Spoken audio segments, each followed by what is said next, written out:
तो अब हम लोग आ रहे हैं अपने नेक्स्ट चैप्टर पे। देखो तुम्हें डाउट है तो पूछ लो, ये जो नेक्स्ट चैप्टर पे आ रहे हैं और बहुत अच्छा चैप्टर है। तो लिखो अपनी कॉपी में chapter number 9 property of solids. Topic लिखो अपनी कॉपी में chapter number 9 property of solids. बहुत छोटा सा चैप्टर है लेकिन बहुत ही इंपॉर्टेंट चैप्टर है। लिखो प्रॉपर्टी ऑफ सॉलिड्स। तो देखो इस चैप्टर में हम लोग दो चीजें बहुत बड़ी पढ़ेंगे।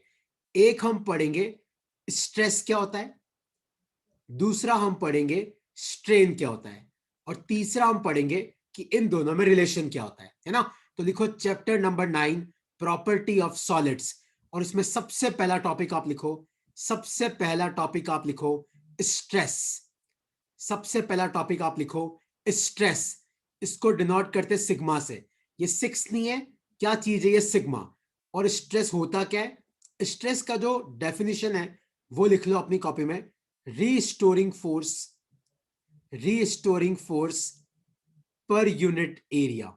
इसका डेफिनेशन क्या है, restoring force per unit area. Stress का जो फॉर्मूला होता है वो होता है फोर्स डिवाइडेड बाय एरिया। मतलब कितना फोर्स लगा अपॉन कितने एरिया पे लगा।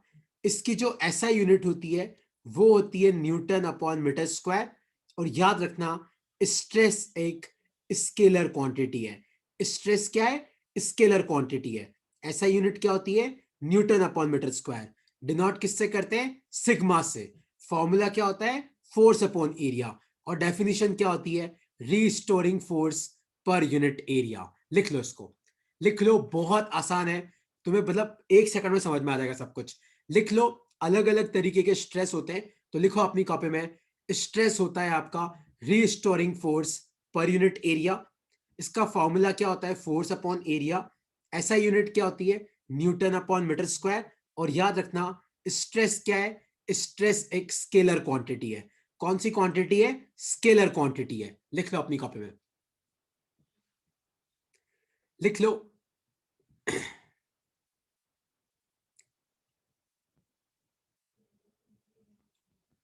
ठीक है, फिर आज मैं तुम्हें तीन तरीके के स्ट्रेस पढ़ाऊंगा, तीन तरीके के स्ट्रेन, और फिर अपन क्लास खत्म करेंगे। तो आधा चैप्टर अपन आज फिनिश कर देंगे इसका। लेकिन बहुत इजी चैप्टर है, बहुत इजी है ना। लिख लिया तुम लोगों ने ये रिस्टोरिंग फोर्स, ये फॉर्मूला, एसआई यूनिट और स्केलर की वेक्टर, ये चारों लिख लिया आप लोगों ने। यश लिख लिया क्या? Yes sir. Yes sir. अब तुम यस सर। सुनो, अब हम पढ़ेंगे स्ट्रेन क्या होता है। अरे बहुत आसान है, तुम देखना। अब हम पढ़ेंगे स्ट्रेन क्या होता है। अभी एक बार तो क्या है, एक बार ये वर्ड नए लग रहे हैं, एक बार लिख लो। अभी जब मैं क्वेश्चन कराऊंगा तो मैं समझ में आ जाएगा। स्ट्रेन क्या होता है, देखो याद रखना, स्ट्रेन भी एक स्केलर क्वांटिटी है। इसका कोई डायमेंशन नहीं होता। कई बार तुम्हारे एग्जाम में आता है कि बताओ स्ट्रेन की यूनिट क्या होती है, कोई डायमेंशन नहीं होता। इसकी कोई यूनिट नहीं होती, नो यूनिट। और इसका फॉर्मूला क्या है, स्ट्रेन का फॉर्मूला है चेंज इन डायमेंशन। तुम्हें अभी समझ में आ जाएगा कि ये क्या लिखवा रहे हो सर आप, change in dimension upon original dimension, है ना। एक बार इतना लिख लो, फिर अपन स्ट्रेस और स्ट्रेन पे मेन आते हैं। बस एक बार खाली इतना लिख लो कि स्ट्रेस और स्ट्रेन दोनों स्केलर क्वांटिटी है। स्ट्रेन का कोई डायमेंशन नहीं होता, कोई यूनिट नहीं होती। और स्ट्रेन का फॉर्मूला होता है चेंज इन डायमेंशन अपॉन ओरिजिनल डायमेंशन। मतलब कितना डायमेंशन चेंज हुआ अपॉन शुरुआत में था कितना। बस इतना लिख लो, फिर अपन इंटरेस्टिंग पार्ट पे आते हैं। और तुम्हें समझ जल्दी ये क्लास बीत जाएगी, तुम्हें पता भी नहीं पड़ेगा। इतना आसान टॉपिक है, लिख लो। सर हाँ पूछो। सर डिनोट किससे करते हैं? ये ना एप्साइलन, ये ऐसे लिखा जाता है, ई नहीं है यार, ये एप्साइलन है, ऐसा होता है ये। इसको बोलते हैं एप्साइलन, EPSILON। पर वो छोड़ो, तुम तो एक बार ऐसे बना दो, ई बना दो उल्टा ई। ठीक है, तो अब मैं आ रहा हूं। तो लिख लिया तुम लोगों ने, ये याद रखना, दोनों स्केलर है। उसका ऐसा यूनिट भी याद रखना, इसका भी याद रखना। इसका कोई यूनिट होता ही नहीं है। और इसका फॉर्मूला तो अब आएगा, ये तो मैंने ऐसे ही लिखवाया है, इसका फॉर्मूला अब आएगा। तो सबसे पहले लिखो अपनी कॉपी में, टॉपिक लिखो, सबसे पहला टॉपिक लिखो अपनी कॉपी में, tensile stress, tensile stress and strain. तो टेंसाइल स्ट्रेस क्या होता है और टेंसाइल स्ट्रेन क्या होता है, अब तुम समझना।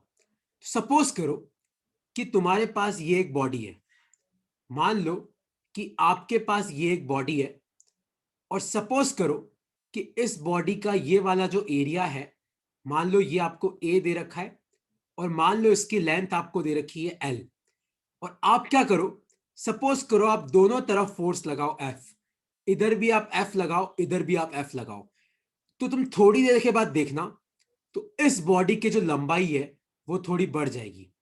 तो मान लो कि आपने इस पे फोर्स लगाया, जैसे तुम रबड़ खींचते हो ना, कभी तुम रबड़ खींचना तो उसकी रबड़ की क्या होती है, लंबाई बढ़ जाती है।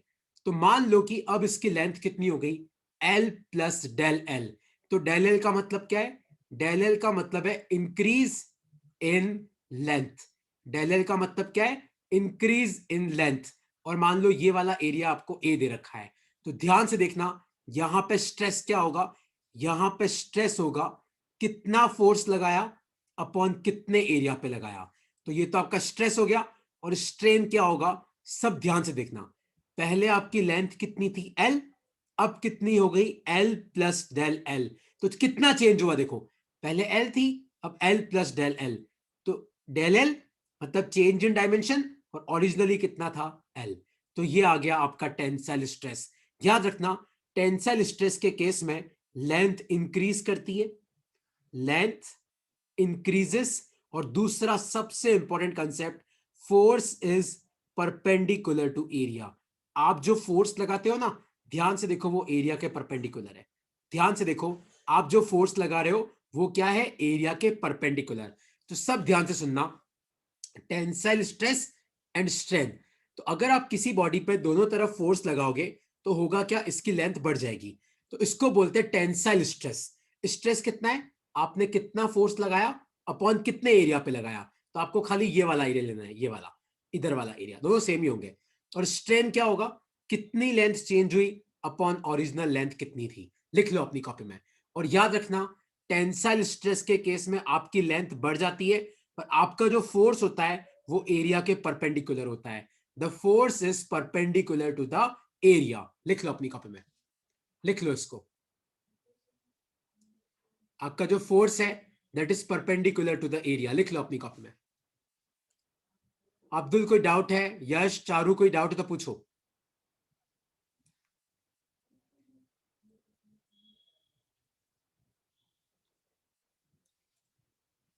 लिख लिया। अब एक क्वेश्चन तुम लोगों को सॉल्व करना है। देखो एक क्वेश्चन आप लोगों को सॉल्व करना है। तो क्वेश्चन है ये, सब ध्यान से सुनना, क्या क्वेश्चन है आप समझना। देखो सपोज करो कि आपके पास ये एक सिलेंडर है, मान लो कि आपके पास ये एक सिलेंडर है, और इस सिलेंडर का ये वाला जो एरिया है, मैंने आपको दे रखा है कि एरिया कितना है, मैंने आपको खुद ही दे रखा है 2 मीटर स्क्वायर। अगर मान लो आपको रेडियस दे रखा हो तो एरिया कितना हो जाएगा पाई आर स्क्वायर। और मान लो कि इसकी लेंथ है 20 मीटर, और मैंने क्या किया, दोनों तरफ फोर्स लगाया, मैंने फोर्स लगाया 500 न्यूटन का। और याद रखना दोनों तरफ सेम फोर्स लगाना। तो मैंने थोड़ी देर के बाद देखा तो इस सिलेंडर की लंबाई बढ़ गई। मैं देखा यार ये जो सिलेंडर है ये 20.2 मीटर का हो गया। तो अभी भी मैंने फोर्स कितना लगा रखा है, 500 न्यूटन। तो इसकी लंबाई क्यों बढ़ी, क्योंकि आपने फोर्स लगाया तभी बढ़ी, 500 न्यूटन है ना। और एरिया कितना है 2 मीटर स्क्वायर। तो आप मुझे बताओ कि स्ट्रेस कितना है, आप मुझे बताओ कि स्ट्रेंथ कितना है। सोचो, यश मानद लगाओ दिमाग, कितना होगा स्ट्रेस, सोचो। आप मुझे बताओ कि कितना स्ट्रेस है और कितना स्ट्रेन है, सोचो। स्ट्रेस क्या होता है, फोर्स अपॉन एरिया। स्ट्रेन क्या होता है, change in length upon original length. Check करो कि यहाँ पे कितना फोर्स लग रहा है और कौन से एरिया पे लग रहा है, और चेक करो कितनी लेंथ बढ़ी और ओरिजिनल लेंथ कितनी थी। लगाओ दिमाग, कितना आएगा। मानद आ गया आंसर, अब्दुल भाई बहुत आसान क्वेश्चन है सर। कितना फोर्स लग रहा है 500, कितने एरिया पे लग रहा है 2। चारू क्या आ रहा है आंसर, इसका आंसर 500/2 कितना आ जाएगा, 250 न्यूटन पर मीटर स्क्वायर। और स्ट्रेन क्या होता है, change in length upon original length. तो पहले 20 मीटर थी, अब 20.2 हो गई। तो आप मुझे बताओ कितनी बड़ी, 0.2, और ओरिजिनल लेंथ कितनी थी 20। तो ये आपका आंसर है। कोई डाउट है इसमें तो आप पूछ सकते हो। सर हाँ पूछो। सर जब अपन ने उसको खींचा तो उसकी मोटाई में भी तो अंतर आया होगा। हाँ आया होगा पक्का, एकदम तेरा क्वेश्चन सही है कि ये एरिया सर आपने 2 लिया है तो इसका एरिया भी तो थोड़ा बहुत घटा होगा। लेकिन है ना, जब हम कैलकुलेशंस करते हैं ना, तो लंबाई में मान ले तेरा 10% का चेंज है, तो एरिया में खाली 0.1% का ही चेंज होता है, इसलिए उसको इग्नोर कर दिया जाता है। पर है ना, इसी चैप्टर में एक टॉपिक है पॉइजन रेशो। वो पॉइजन रेशो इसी बारे में है कि लेंथ इतनी बड़ी तो बताओ रेडियस कितना घटा। लेकिन क्या है कि एरिया कम हो रहा है ना, वो इतना कम है कि उसको इग्नोर कर दिया जाता है, और कुछ नहीं है। Okay sir. और पूछो, कुछ डाउट है तो पूछो यार। स्ट्रेस और स्ट्रेन, अब्दुल भाई आपके रेलवेज में ये सब बहुत इंपॉर्टेंट है सर, आपको रेलवे वेलवे में इंटरेस्ट है ना, ये सब बहुत काम आता है, स्ट्रेस और स्ट्रेन। ओके, कोई डाउट नहीं है तो देखो अपन आगे बढ़ते हैं।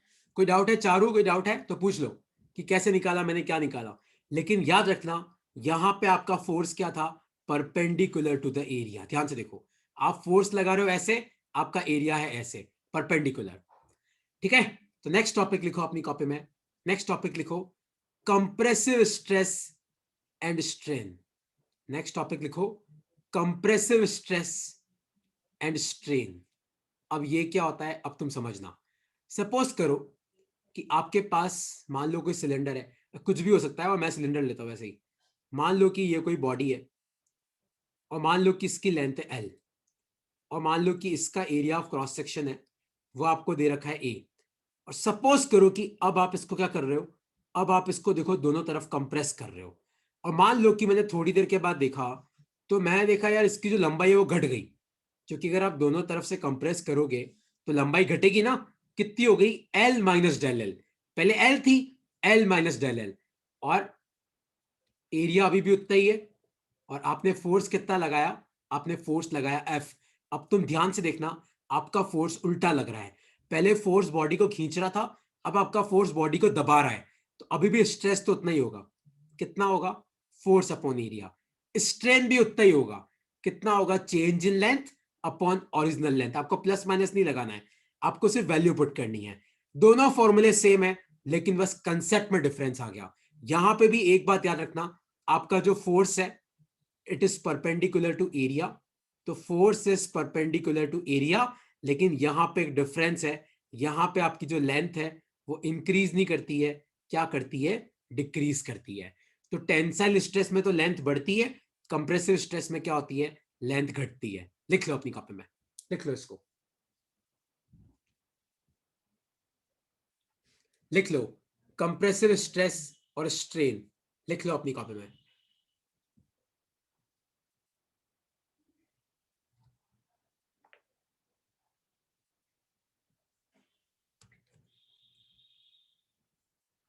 और कोई डाउट है इसमें तो पूछो, क्योंकि अगला क्वेश्चन इसका तुम्हें ही करना है ना, इसका क्वेश्चन मैं नहीं कराऊंगा, तुम्हें ही करना है। लेकिन याद रखना, स्ट्रेन जब निकालोगे ना तो change in length upon original length. तो पहले एल थी, अब कितनी हो गई, एल माइनस डेल एल। तो आपको किस पे ध्यान देना है कि लेंथ कितना बढ़ी या कितना घटी। ठीक है, तो एक क्वेश्चन अब तुमको सॉल्व करना है। तो क्वेश्चन है ये, तो मेरा क्वेश्चन है ये, सपोज करो कि आपके पास ये कोई एक क्यूबॉइड था इस तरीके से,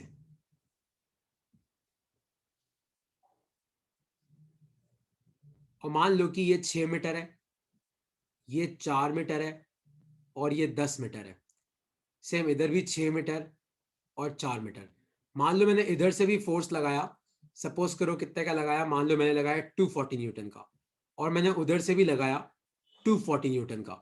और मैं थोड़ी देर के बाद जाके देखा तो मेरे क्यूबॉइड ऐसा हो गया, लाइक इसकी जो ये लेंथ थी ये हो गई आपकी 9 मीटर, और ये और 6 और 4 ही रहा।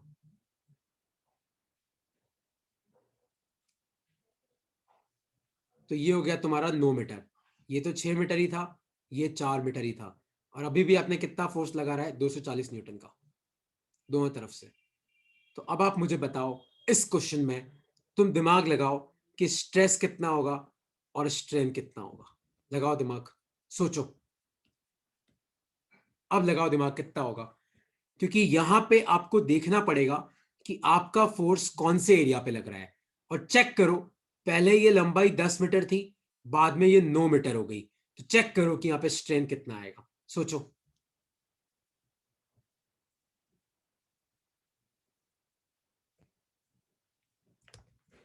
कितना आएगा सोचो। मानद क्या आएगा इसका आंसर? स्ट्रेस होता है फोर्स अपॉन एरिया, स्ट्रेन होता है change in length upon original length. तो कितना फोर्स लग रहा है वो तो तुम्हें दिख रहा है, 240 न्यूटन। लेकिन कितने एरिया पे लग रहा है, ध्यान से देखो। आपका फोर्स लग रहा है उस एरिया पे, या फिर इधर देखो तो इस एरिया पे, और इसका एरिया होगा कितना? 6 इंटू 4 कितना आ जाएगा? 24। तो आपका आंसर कितना आया? स्ट्रेस कितना है? 10 न्यूटन पर मीटर स्क्वायर। और आपका स्ट्रेन कितना है? ध्यान से देखो, पहले आपकी लेंथ 10 मीटर थी, अब आपकी लेंथ 9 मीटर हो गई। चेक करो कितनी घटी, 1 मीटर अपॉन एल, मतलब ओरिजिनल कितना था? 10 मीटर। तो आपका ये कितना आया? 0.1। तो एक आंसर आया आपका 10, एक आया आपका 0.1। किसी को अब इसमें कोई डाउट है तो पूछो। यश, अब्दुल, कोई डाउट है? लक, चारू, कोई डाउट है तो पूछो। मानद कि तुम्हें समझ में आ गया तो बोल दो समझ में आ गया, तो बात ही खत्म। क्लियर क्लियर है सर। मानद भाई नींद में की कर रहा है पीछे? Sir clear. पक्का? तो स्ट्रेस कैसे निकालते हैं? Force divided by area. Strain क्या होता है? Change in length upon original length. तो इसके साथ तुम्हारा टेंसाइल स्ट्रेस, कंप्रेसिव स्ट्रेस और स्ट्रेन खत्म होता है। नेक्स्ट टॉपिक है, लिखो अपनी कॉपी में, लिखो अपनी कॉपी में, shear stress, shear stress and shear strain. Next topic लिखो अपनी कॉपी में, shear stress and shear strain. तो अब शियर स्ट्रेस क्या होता है अब तुम समझना। आसान टॉपिक है पर समझना इसको। देखो, सपोज करो, सब ध्यान से सुनना, सपोज करो कि आपके पास ये कोई बॉडी है, और मान लो कि इस बॉडी को नीचे मैंने इसे बाइंड कर रखा है, मतलब नीचे मैंने एक सरफेस पे फिक्स कर रखा है, मतलब इसका नीचे वाला पार्ट हिल नहीं सकता। मैंने इसको फिक्स कर रखा है, यहां पे क्या कर रखा है? फिक्स। और मान लो कि ये वाला एरिया है आपका ए, और मान लो कि मैंने एक फोर्स लगाया ऐसे एफ। अब तुम ध्यान से देखो, तो आपका जो फोर्स है वो एरिया के परपेंडिकुलर नहीं है। ध्यान से देखो, दिख रहा है तुम्हें? आपका जो फोर्स है वो एरिया के परपेंडिकुलर नहीं है, बल्कि ऊपर वाले एरिया के पैरेलल है। तो थोड़ी देर के बाद अगर मैंने इस बॉडी को देखा, तो ये बॉडी कैसे हो गई? ध्यान से देखो, तो ये बॉडी ऐसे बैंड हो गई, ऐसे। नीचे वाला पार्ट फिक्स है, ऊपर वाला पार्ट मान लो कितना आगे चला गया। मान लो ऊपर वाला पार्ट आगे गया x, और ये आपकी हाइट कितनी थी? h। यहां पे आपका एरिया कितना था? a, और आपने फोर्स कितना लगाया था? f। याद रखना, यहां पे भी स्ट्रेस अपन वैसे ही निकालेंगे। कैसे? Force upon area. इस s का मतलब है शेयर स्ट्रेस है, और इसका मतलब है शेयर स्ट्रेन। और ये क्या होगा? सबसे इंपॉर्टेंट है शेयर स्ट्रेन होगा क्या? देखो, ऊपर वाला एरिया कितना आगे गया? x अपॉन हाइट कितनी है? h। ये आपका शेयर स्ट्रेन, ये आपका शेयर स्ट्रेस। लेकिन याद रखना एक इंपॉर्टेंट चीज, यहां पे जो आपका फोर्स होता है that is parallel to the area. Force is parallel to the area. आपने जो फोर्स लगाया है वो एरिया के पैरेलल है। बाकी पिछले दोनों में क्या था? आपका फोर्स एरिया के परपेंडिकुलर था। तो लिख लो अपनी कॉपी में, लिख लो, ये डायग्राम बना लो और लिख लो। स्ट्रेस का फॉर्मूला सब में सेम है, सब में स्ट्रेन निकालने का तरीका अलग अलग होता है। लिख लो। ये तुम पता है अभी भी ट्राई कर सकते हो। ये जैसे मान लो तुम्हारे पास कोई अगर बड़ी मोटी किताब पड़ी है, तो उस किताब के ऊपर वाले फेस पे हाथ रख के आगे खिसकाना, तो तुम्हें लगेगा ऐसा ही होगा। देखना,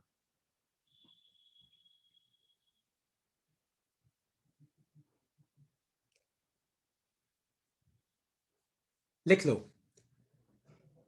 तो अगर किसी बॉडी पे तुम फोर्स लगाते हो और उसका एरिया ए है ऊपर वाले फेस का, तो आपका स्ट्रेस क्या होगा? Force upon area. और आपका स्ट्रेन क्या होगा? ऊपर वाला फेस कितना आगे गया अपॉन हाइट कितनी है। तो चाहो तो स्ट्रेन लिख सकते हो आप, relative displacement of area, relative displacement, ये ऐसी डेफिनेशन है अच्छी अंग्रेजी में, relative displacement of area divided by height. तो उससे आ जाएगा ये। तो कोई तुम्हें पूछे डिफाइन शेयर स्ट्रेन, तो शेयर स्ट्रेन क्या होता है? Relative displacement of area divided by height. और साथ में डायग्राम बना दो तो सब चीजें अपने आप क्लियर हो जाती है। लिख लो इसको, और इसमें कोई डाउट है तो आप पूछ सकते हो।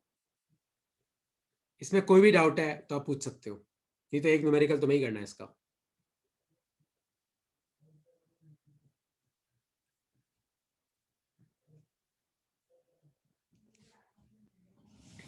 ठीक है, लिख लिया तुम लोगों ने? तो लिख लिया हो तो देखो हम इसका क्वेश्चन कर लेते हैं, क्योंकि फिर अब टाइम होने वाला है, 5-6 मिनट ही बचे। तो देखो अब इसका क्वेश्चन करो सब। तो क्वेश्चन है ये, सब लोग ट्राई करना प्लीज यार, है ना। सपोज करो कि ये कोई बॉडी है, और मान लो कि ये बॉडी नीचे से फिक्स है, लाइक ये फिक्स कर रखी है मैंने।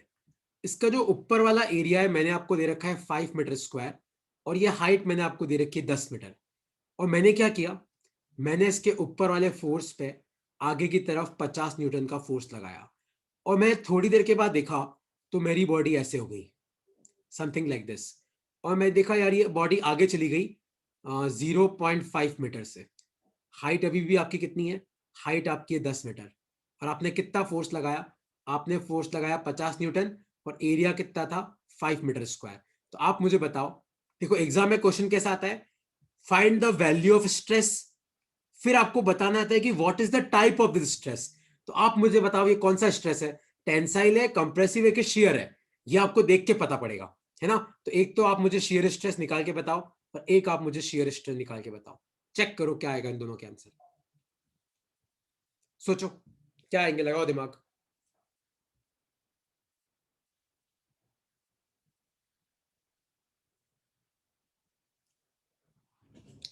कितना आ रहा है यश भाई, अब्दुल भाई कितना आ रहा है, मानद, चारू कितना आ रहा है इसका आंसर सोचो। बाकी 2-3 तो लगता है शादियों में गए आज। क्या आ रहा है इसका आंसर सोचो, बहुत आसान है यार, very easy question. Force upon area, कितना फोर्स लगा है देखो 50, कितना एरिया है 5, 50/5 कितना आएगा 10 न्यूटन पर मीटर स्क्वायर। और स्ट्रेन कितना है देखो, एक्स अपॉन एच होता है। एक्स का मतलब क्या है, ऊपर वाला फेस कितना आगे गया, कितना आगे गया 0.5, हाइट कितनी है 10, तो ये कितना आ जाएगा 0.05। ये आ गया तुम्हारा स्ट्रेन। कोई डाउट है इसमें तो आप पूछ सकते हो यार। इसमें एक चीज और बतानी है मुझे, बाकी इसमें कोई डाउट है तो आप पूछ लो यार।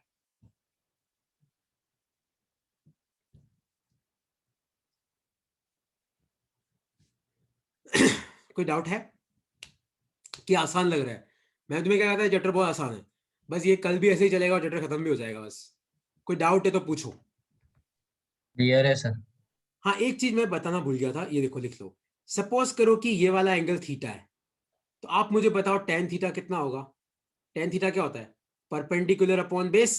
ध्यान से देखो, परपेंडिकुलर एक्स से बेस एच है, तो इसमें स्ट्रेन को टेन थीटा भी लिखते हैं, है ना। ये पीछे एडिट कर लो, अगर तुमने नोट्स बनाए हैं तो वहां पे इसको लिख लो, इस चीज को, है ना। ये कई बार आता है कि ये थीटा है, तो टेन थीटा क्या होता है, perpendicular upon base x upon H. तो एक्स अपॉन एच को आप टेन थीटा भी लिख सकते हो, तो स्ट्रेन को आप टेन थीटा भी लिख सकते हो इसमें।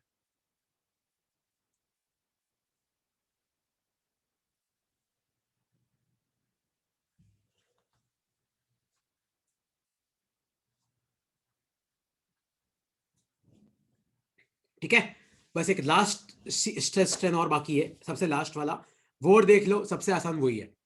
फिर बस जल्दी जल्दी करा रहा हूं मैं, है ना। तो लास्ट लिखो अपनी कॉपी में, pressure and volume strain, pressure and volume strain. अब इसका मतलब क्या है तुम सब समझना। सपोज करो कि आपके पास कहीं फ्लूइड भरा हुआ है, मान लो आपके पास कोई फ्लूइड है। फ्लूइड मतलब यार एयर भी हो सकता है, पानी भी हो सकता है, कोई गैस भी हो सकती है। और मान लो कि यहां पे आपने एक बॉडी को इंसर्ट किया, तो होता क्या है, तुम कभी भी पानी में घुसना, तुम्हें लगेगा पानी तुम्हें सब तरफ से दबा रहा है, आप पे प्रेशर लगा रहा है। तो अगर आपकी बॉडी पे मान लो सब तरफ से फोर्स लग रहा है, सब तरफ से, ऊपर से, नीचे से, आगे से, पीछे से, और मान लो कि इस पे टोटल फोर्स लगा एफ, और मान लो इसका एरिया है ए। कौन सा area, cross section area. Cross section जैसे मान लो कि एक स्फीयर का क्रॉस सेक्शन एरिया कितना होता है 4πr²। तो इस पे प्रेशर कितना लगेगा, प्रेशर तो वही है, स्ट्रेस कितना लगेगा, फोर्स अपॉन एरिया। लेकिन होगा क्या, ध्यान से देखो, तुम इस बॉडी को सब तरफ से कंप्रेस कर रहे हो, तो होगा क्या, मान लो पहले इसका वॉल्यूम v था, अब मान लो इसका वॉल्यूम घट के कितना हो गया, v माइनस डेल वी। तो यहां पे अपन क्या निकालते हैं, वॉल्यूम स्ट्रेन। तो वॉल्यूम स्ट्रेन क्या होता है, minus of change in volume upon original volume. ये माइनस ऐसे ही लगाया जाता है, कोई मतलब नहीं है इसका। वॉल्यूम स्ट्रेन का फॉर्मूला होता है कितना वॉल्यूम चेंज हुआ, जो अपन पहले पढ़ रहे थे वही था यार, कितनी लेंथ चेंज हुई अपॉन ओरिजिनल लेंथ कितनी थी। तो यहां पे इस बॉडी को आप सब तरफ से कंप्रेस कर रहे हो, तो इसका वॉल्यूम घट जाएगा। तो वॉल्यूम स्ट्रेन क्या होता है, change in volume upon original volume. और प्रेशर का फॉर्मूला क्या होता है, फोर्स अपॉन एरिया। ये वही है स्ट्रेस के जैसा, लिख लो अपनी कॉपी में। फिर इसका एक क्वेश्चन करेंगे और फिर अपन क्लास खत्म करेंगे। लिख लो, आराम से लिख लो इसको। हाँ, इसमें एक चीज याद रखना कि force is applied from all the directions. Force is applied from all the directions. जैसे याद है आपने जब कंप्रेसिव पढ़ा, टेंसाइल पढ़ा, शियर पढ़ा, तो वहां पे अपन फोर्स खाली एक ही एरिया पे लगा रहे थे, लेकिन यहां पे तो पूरी बॉडी पे फोर्स लग रहा है। तो force is applied from all the directions. और यहां पे लिख लेना वॉल्यूम डिक्रीजेस। आपकी वॉल्यूम क्या करती है, वॉल्यूम डिक्रीजेस। और साइड में लिख लेना डेंसिटी इंक्रीजेस। बस ये दोनों लाइन लिख लो कि इसकी वॉल्यूम घटेगी और इसकी डेंसिटी बढ़ जाएगी। तो कोई तुम्हें पूछे कि अगर मैं प्रेशर लगाता हूं तो वॉल्यूम पे क्या फर्क पड़ता है, घट जाती है, और डेंसिटी पे क्या फर्क पड़ता है, बढ़ जाती है। बस ये याद रखना।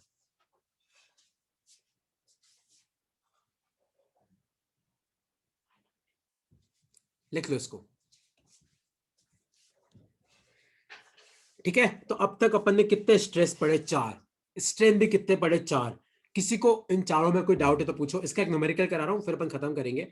कोई डाउट है तो पूछो। बस कल मैं इसी चीज को वापस पढ़ाऊंगा, बस 3-3 चीजें ऐड कर दूंगा और एक ग्राफ बनवाऊंगा, है ना। और कुछ डाउट है तो पूछो, वरना मैं न्यूमेरिकल पे आ रहा हूं।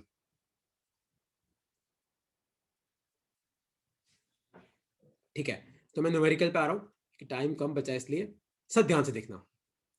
ये लिख लो, नहीं लिखा हो तो लिख लो यार, है ना, लिख लो। और मैं थोड़ा तेज हूं तो मुझे बता दिया करो कि सर आप तेज हो, वरना क्या मुझे पता ही नहीं पड़ेगा आप कि तुम कितना तेज लिखते हो कितना धीरे लिखते हो। तो तुम बोल दिया करो कि सर लिखना बाकी है, कोई फर्क नहीं पड़ता। और लिखा करो साथ साथ, है ना, खाली ऐसे देखा मत करो, कोई एपिसोड नहीं चल रहा है। ओके, अब मैं न्यूमेरिकल पे आ रहा हूं। तो क्वेश्चन है ये देखो, सपोज करो कि ये आपके पास कोई बॉडी है, और मान लो कि मैंने इसको किसी फ्लूइड में इमर्स कर दिया, मतलब मैंने इसको किसी फ्लूइड में डाला। तो पहले इसका वॉल्यूम था 2 मीटर क्यूब, अब इसका वॉल्यूम हो गया 1.8 मीटर क्यूब, है ना। और इसका एरिया आपको दे रखा है 2 मीटर स्क्वायर, और मान लो इस पे फोर्स लगा था 100 न्यूटन। तो आप मुझे बताओ कि इस पे कितना प्रेशर लग रहा है, और आप मुझे बताओ कि इसका कितना वॉल्यूम स्ट्रेन हुआ। सोचो क्या आएगा इसका आंसर। पहले इसका वॉल्यूम था 2 मीटर क्यूब, आपने जब फ्लूइड में डाला तो इसका वॉल्यूम हो गया 1.8 मीटर क्यूब। तो एक तो आपको बताना है कि इसका वॉल्यूम स्ट्रेन कितना हुआ, और दूसरा मैंने आपको दे रखा है कि इसका जो क्रॉस सेक्शन एरिया है, क्रॉस सेक्शन मतलब बाहर वाला एरिया, ये वाला एरिया मैंने आपको दे रखा है कि इसका जो क्रॉस सेक्शन एरिया है वो कितना दे रखा है, 2 मीटर स्क्वायर, और इस पर टोटल फोर्स कितना है, 100 न्यूटन। तो आपको बताना है कि कितना प्रेशर लग रहा है, आपको बताना है कि इसका कितना वॉल्यूम स्ट्रेन है। चेक करो कितना आएगा इसका आंसर।